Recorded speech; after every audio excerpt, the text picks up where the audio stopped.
Hello there. This is Trevor Beggs, co-host of Locked On Canucks. And if you haven't been paying attention to the Vancouver Canucks this summer, this is the episode for you to tune into. I hopped on the Locked On Sharks podcast with host JD Young and answered everything Vancouver Canucks, from the biggest moves of the offseason to the draft to what lies ahead in 2023-24. I also tried to convince JD Young to take on Tyler Myers. I did it for you, Canucks Nation. And then JD Young started talking about offer sheeting Elias Pettersson. What kind of nightmare fuel is this? We're going to get into it now. Locked On Canucks, Locked On Sharks. It's the crossover episode, baby. Your Locked On Canucks, your daily podcast on the Vancouver Canucks. Part of the Locked On Podcast Network, your team every day.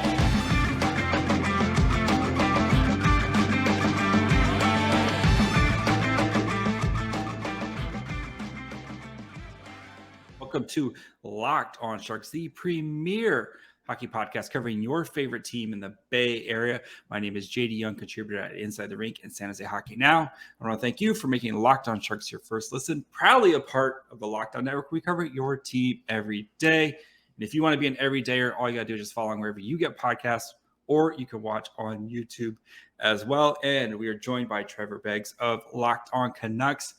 How's it going, buddy? JD, great to be here with you. I heard lots of great things, but first time doing the show. It's an honor to be here with you, man. All those things you heard are lies. I don't know who you heard great things from. That is 1,000% a lie. And JD's a modest guy. He's giving me parenting advice before the show started. He's just being a modest guy here. You keep the bar low, and then that way, no matter what, you can't fail if you just keep the bar low. So before we get into the state of the Canucks franchise, which is definitely one of the more interesting franchises in the entire NHL, do want to let you guys know that today's episode is brought to you guys by FanDuel Sportsbook, the official sportsbook of Locked On. Make every moment matter more. Visit FanDuel.com/LockedOn today to get started. So Trevor, give me the official state of the Vancouver Canucks, who missed the playoffs last year. It feels like they have been one of the biggest storylines in all of the NHL from the past couple seasons. They made the playoffs, of course, in the bubble season. And then they've gone through GMs, coaches, everything. What is the state of the Canucks franchise as of 2023? Oh, JD, that's such a loaded question. But honestly, I see similarities between the Canucks and Sharks in one way here, and that's growing up play hockey. Yeah, well, yeah. The Sharks almost are like the Canucks, but have a bit less drama, but they're also a bit worse. You know what I mean? There's similarities. They are terrible. The Sharks are one of the worst things in the NHL. They're terrible, so it's fine. But no, sorry. Yeah, I was gonna say, going big picture here, like the Sharks and Canucks both in the 2000s, and for a long stretch were both really good teams. And the state of the Canucks franchise, they've been bad for a decade. I think that's the state of the franchise in a nutshell, because every season it's like, is this team going to be better? Are they going to make the jump? And it's they've had one good season in almost a decade now, right? Making the playoffs only in 2019-20. So I think it's the state of the franchise is a lot of frustration, a lot of turmoil, a lot of drama, and the hope is that some of that drama is in the past now, that they have a new GM in, a new coach in. So I think there's tepid optimism, but there's a lot of pent-up frustration in this market for sure. Yeah, I think, right, it's this. What are they? Are they a playoff team? Are they a contender? Are they a rebuild? Or are they just kind of one of these creamy middle teams right now? And I just feel like that's kind of what the Canucks are. They just don't have a direction, right? And you would think you have a budding superstar, right, in Elias Pettersson. Like, you have good players. You have Quinn Hughes is one of the best young defensemen in the NHL. But like, what is this team right now? They're a team with stars, as you mentioned, right? And I think that's where a lot of the hope is in this market. Pettersson, Hughes, and Demko. If they all hit on their potential next season, the Canucks might not need to be a good team. Like, those three guys could almost do it for the Canucks. But it's at the end of the day, it's just that this team has failed to build around those guys, and still they have good players, but the mix is still a little weird. The defense is very much a work in progress, and I know we'll talk about some of the new additions that the Canucks made in the offseason. Addition by subtraction might have been the biggest thing, but yeah, it's an incomplete team. It's still an incomplete team, and until they prove otherwise, it's they're kind of like looking in that creamy, mushy middle, unfortunately, right? they should be a playoff team. If they're not a playoff team, next season's a failure. But whether Ooh. they're actually a playoff team or not is another question. Do you think going back to that like playoff run in the bubble where they took the Vegas to what, game 6, game 7? Game 7, yeah. And do you think that was one of those where maybe I don't want to say they were a little too good too soon, and maybe they tried to kind of continue, instead of continuing to build slowly, they tried to kind of be like, hey, we might be better than we think? Or what do you think has happened since those past couple seasons? Yeah, I think that bubble run was so interesting because if you look at what was going on when COVID hit, the Yeah. Canucks were in the playoffs, but they were sliding out. So like, would that team have even made the playoffs in a regular year? I think that's very much a debate. So I mean, they caught lightning in a bottle a bit. Like they were rock solid against St. Louis. Mhm. And then what happened at the end of that, the 2020 off season is that the Canucks just decided not to spend money anymore. I don't know if it was like COVID restraints or what, but they let Markstrom walk, they let Tanev walk. They let Toffoli walk. They let Stetcher walk, and they bring in Holtby and they re-signed for Tannen, which was both were disasters. So I think it was they were acting like a playoff team up until 2020. They made the playoffs, and then all of a sudden they kind of started acting like a rebuilding team. Like we're just going to let these guys walk, and they just made some bad decisions, and it's just kind of right back to where we are now, I guess. All right, what do you think has been the biggest storyline this offseason for the Canucks? The biggest storyline for sure was buying out Oliver Ekman-Larsson. I think the fact that they actually bit the bullet and did it, most in this market, most pundits were saying it wasn't going to happen. Trevor Beggs, Locked on Canucks, was saying it was going to happen, and I think it needed to happen this offseason because the biggest cap win for the Canucks is this year, right? Yeah. Oliver Ekman-Larsson was $7.26 million under the cap. 7.1 of that is off the books this season. So it's again moves like that signal of the Canucks should be a playoff team. They've made moves like re-signing JT Miller that makes them a playoff team. But yeah, they actually have to get it done. I mean, again, but the fact that they actually bought out Ekman-Larsson would be the biggest storyline for sure, because I don't think many expect that to actually happen. All right, I think the other kind of big storyline that hasn't been resolved is the upcoming Pettersson extension, right? That's I think all Canucks fans are just waiting for that tweet of like, he's here, he's 8 more years of PD. Do you think it gets done before the season starts? I don't. I'm hopeful. Obviously, it'd be nice if it got done, but I'd be very surprised. I think Pettersson. I know Aho signed, but there's other shoes to drop as well. Pettersson is more on a Matthews level than an Aho level. So I think there's other shoes to drop here, and I think this is going to go down like probably until sometime next season. I'd love to be wrong, but you could see maybe the Canucks want to sign him to just above Aho money in that 10-ish million range. I would say Pettersson's probably worth Pastrnak money, if not more, kind of accounting for cap inflation as well. We did an episode on that, and if the cap goes up by $4 million and he's getting Pastrnak money, he'd be making $11.75 million. So I think there's a gap there, and I'd be surprised if it got solved this offseason. Yeah, and especially a guy who's 24 and just entering his prime. And if you sign him now to 8 years, you're getting him through all of his prime years until he's 31, 32.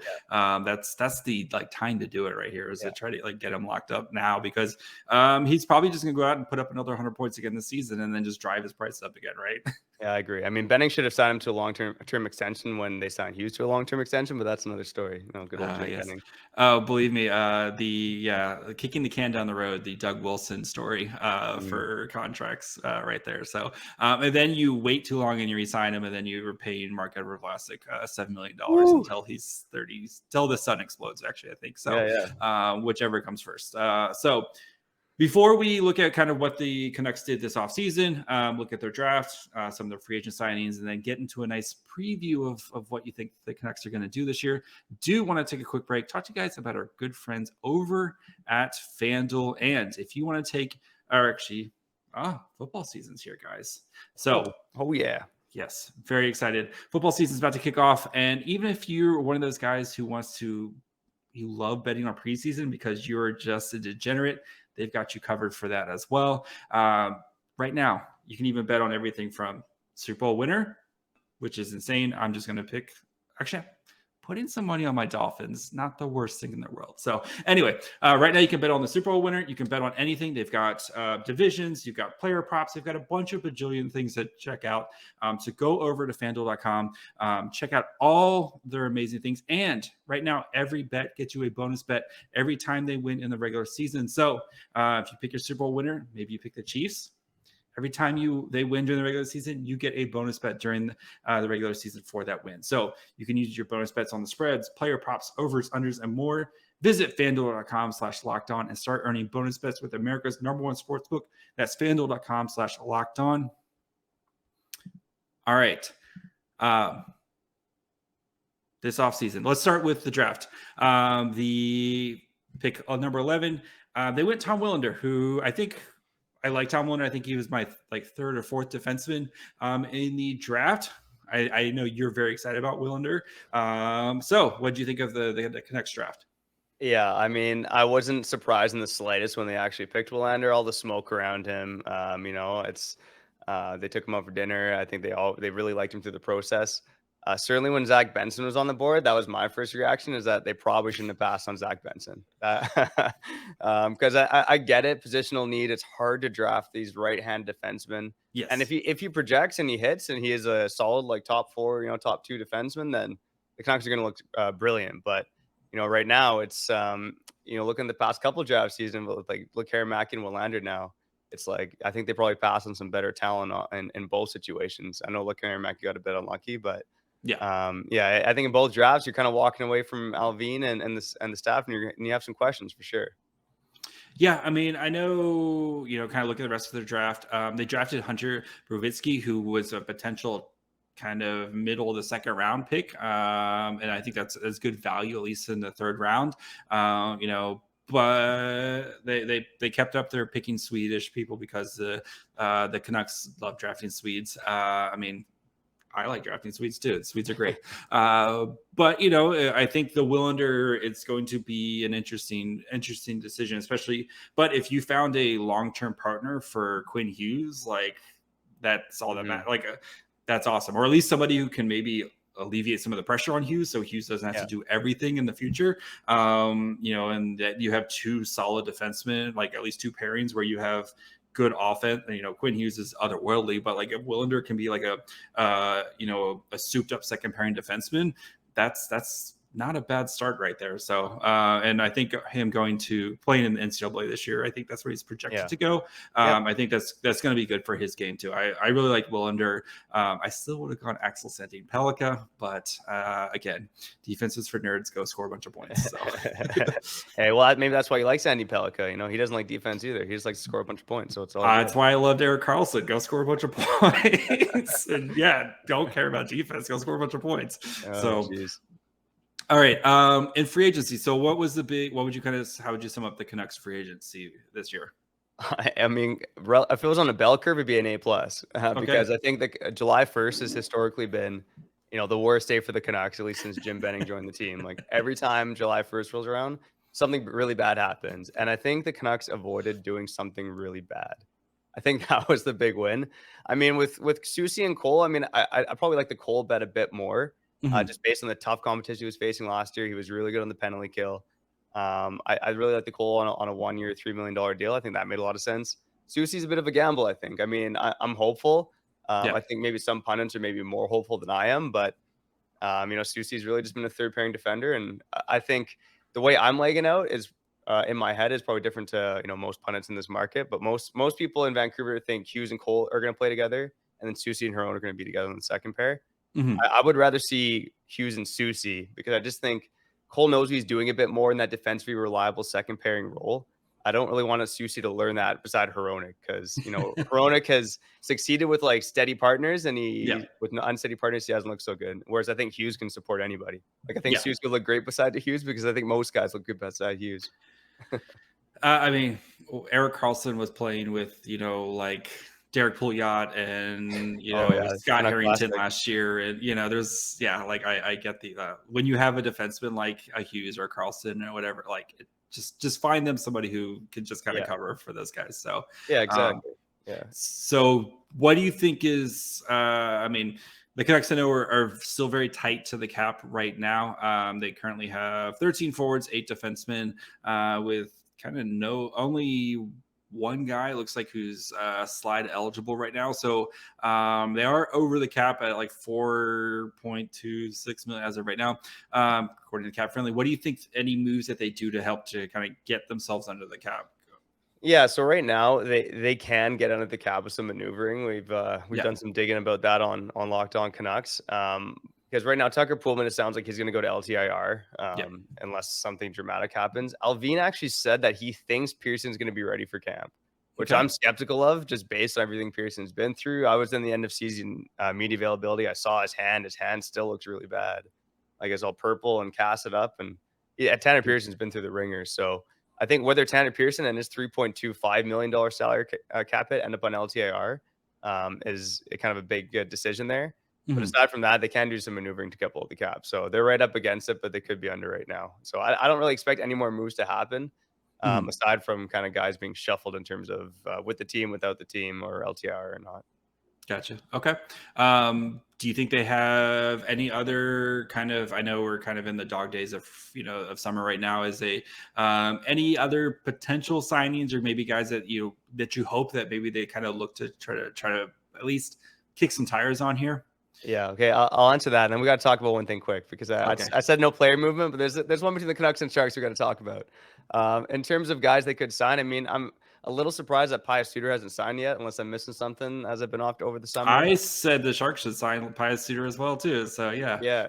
He makes sense for a lot of teams. I'm not sold on Teddy Bluger as a third line center, although I think he's an okay 1-year bet. Yeah. But Pius Suter still floating out there is interesting. I think Max Comtois has the potential to have a Sam Bennett-like effect if he hits on his potential. Yeah. But him floating out there is kind of interesting too. So those are guys I kind of look at. I mean, Tyler Mott, former Canuck. I don't know if fans want to see him back, but he was great when he was here.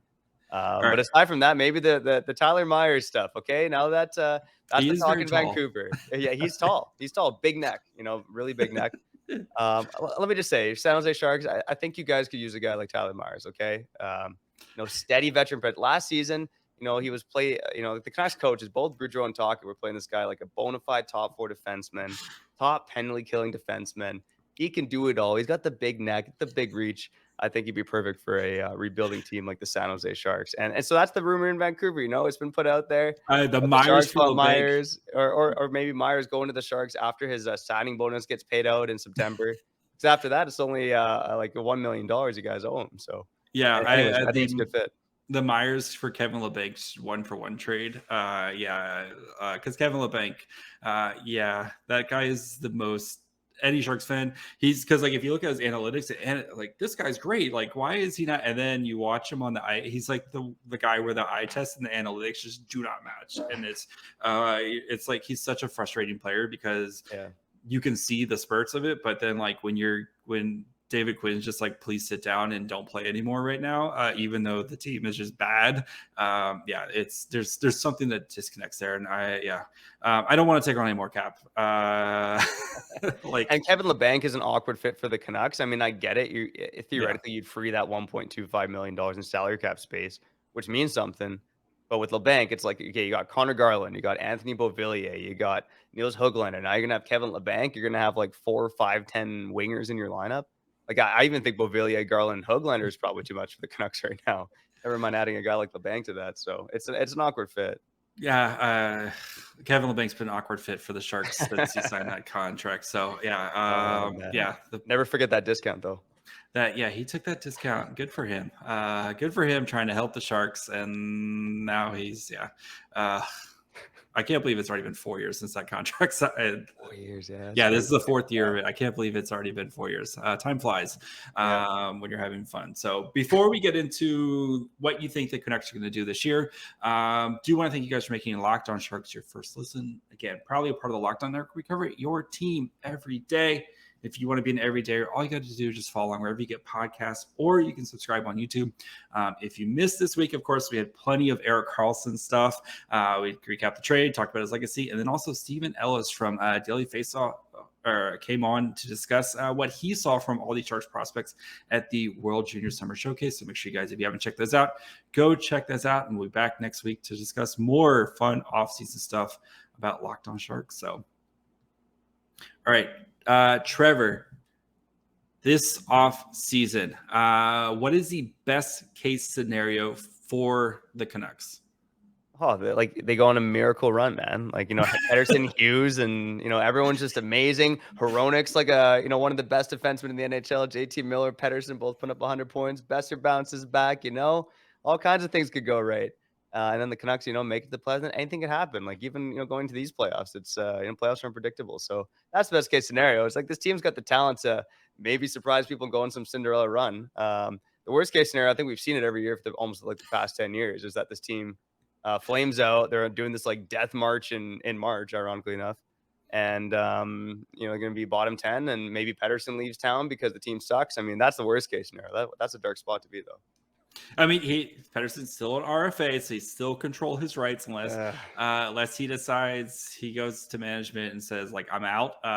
Then that's the really, really dark day, right? Is when he just says.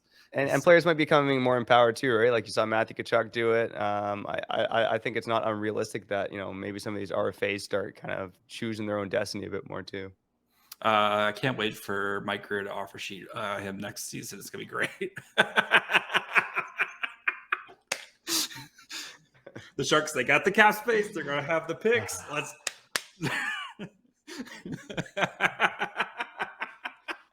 Oh, that's a nightmare, man. That's a nightmare. That's like you're haunting me. Like, oh man, I was just thinking before, like when the Canucks started going downhill was before when the Sharks started going downhill, like 2015-16 when Marleau and Thornton are just like thumping the Canucks every night, and we're playing like McCann and Virtanen on the first line as 19-year-olds, and you're just like, I hate the Sharks. That kind of hatred will come back up if you guys offer shit to Pettersson. Mike Greer, I know you're listening. Alvin won't let it happen. He was interviewed about, or he was asked about signing Pettersson to a contract. He said, I'll even have Pettersson in my house. I'll make him Swedish meatballs. So Alvin's on it, man. Can Mike Greer make Elias Pettersson Swedish meatballs? That's the question I want to know. Don't worry. We have Philby said, William Eklund. We have Matthias Havlid. I think all those guys can make Swedish meatballs. So plenty of Swedes. You have Zetterlund. You have plenty of Swedes available in San Jose to go hang out with. And you already have Elias Pettersson replacement. He just plays defense. So, all right. I think we kind of know because we were just talking about who's the most important player for the Canucks this season.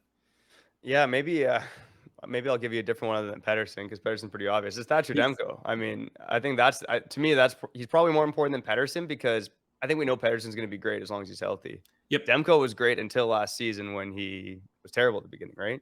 Mm-hmm. Yeah. So, I mean, Thatcher Demko, he can play at a Vezina level. He's been there before. I think he can do it again, but goaltending's unpredictable. And if Demko sucks, I don't think the team's going anywhere because I don't think his defense is that good. I mean, as Sharks fans, we've watched terrible defense and terrible goaltending for even longer. So, I kind of agree with you, and it feels like the Canucks will go as far as Demko can take him, right? Like you said, Hughes is going to be great. Pettersson, like the forward lines are pretty solid. At least you feel solid about the Canucks forwards and the defense. You're hoping Demko can kind of return to form. I wonder if, that season before, right, that 21-22 season, where he played 64 games that year. And I wonder if that just kind of caught up to him and like just too much of a workload. So are you worried about the backup goalie position then? Yeah, probably a little bit, to be honest. I mean, you have Spencer Martin, who looked great as a backup. And then as soon as he was thrust into the starters role last season, he was one of the worst goalies in the NHL. And Archer Seelovs, he's looked fantastic in the AHL. He was, the Abbotsford Canucks MVP last season, goes to win the World Championship, but he's also like a 22-year-old goalie with 5 career NHL games. So backup goaltending is a question mark. With Demko, he has been injury prone. So, I mean, it's kind of wait and see, right? He's had hip surgery. Obviously was injured again last season for a few months and you just never know, right? But I think the Canucks, they need Demko to be playing that 55, 60 games and be healthy and be a difference maker if they want to be a playoff team. Could I interest you in one Capo Kakinen? Ooh, what's his cap hit right now? It's like $2.5 million. He's on last year of his deal at $2.5 million. So Okay, how about Capo Kakinen for Tyler Myers? the trade is 1-for-1. Yeah. Ugh, Tyler Myers. No, get out of here, Tyler Myers. All Oh, come on. I thought I had you for a second. right. Who do you think is the most going to be an impactful young player or rookie? Yeah, that's an interesting one, and I think it comes down to Höglander or Podkolzin. Oh, look, the Mhm. sun is shining now, eh? Yes. The sun is shining on the Vancouver Canucks next season. That's what this is a sign As of. you That's why talked the about, sunshine is on me and not you. yeah, Hoglander, the sun's coming down to talk about Hoglander. So I guess. Höglander. I think they're both interesting players. I, I see Höglander probably with making more of a difference than Podkolzin. I think Höglander has Mhm. the higher ceiling, and he proved it as a young guy in the NHL in his first season. He was Yep. a really good second liner. I think he just has to clean up the turnovers and mistakes in his game, but otherwise, he's an aggressive forechecker. He's really talented with the puck. And I think the Canucks could, make use of him. Again, he's making $1.1 million. So he's a discount player.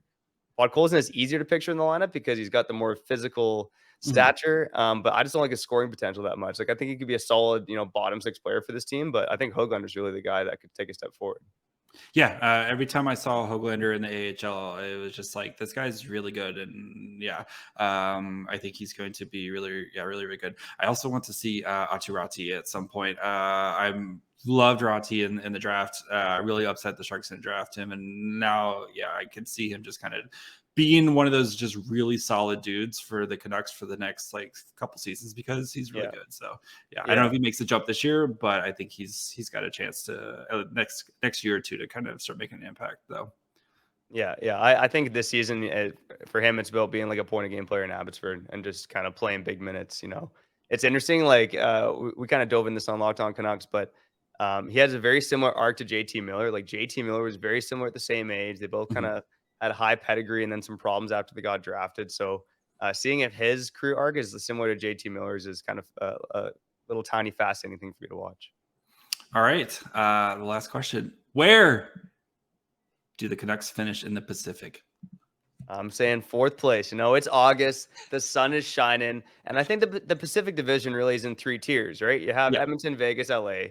I think those are your top three, and anything outside of that's pretty bold. I mean, you never know, but yeah. it's a bold take. And then I think in that 4, 5, 6, you have Vancouver, Seattle, and Calgary. I don't think Seattle's going to be as good as last season. I mean, prove me wrong, I guess, but Mhm. I think they had a lot of things go their way last season, and I think there's probably some regression there. And Calgary, every time I think they're going to be bad, they're good, and And it every seems like they're time going you to be think they're going to be good, they're bad. yeah, Yes. that's the problem with Calgary. So right now, it looks like they're probably not going to be very good next season. So they're probably going to figure out and be good. But I'm going to say the Canucks finish ahead of both those teams, both ahead of Calgary and Seattle. I'd probably go Calgary fifth, Seattle sixth right now, if I'm Mm. ranking the division. And then San Jose and Anaheim at the bottom. That's a great question, man. That's a great question. I Oh, think you're Anaheim's hoping for eighth, so I'm going to say seventh. yeah, Anaheim's gonna. I thought Anaheim was gonna make the jump last year because I thought like they have just so many young players that are really good. So I thought they were gonna make the jump last year, but I think their coaching it was terrible. And I think they got to make the jump at some point, right? Like they just have too much talent to not just be like to continue to be a bottom dweller. So, but yeah, the Sharks are one of the three worst teams in the NHL this year, and I, for one, am looking forward to it. So. Yeah, enjoy, man. You'll draft another Vancouver boy, Macklin Celebrini, and Nice. I'll be jealous. I'll be jealous. I'll be jealous. San Jose Junior Shark. Yeah, San Jose Junior Shark, Vancouver native, and he's playing college hockey in Boston. That is a Mike Greer just wet dream right there. Uh, so, Trevor, thank you so much. Where can the people find you?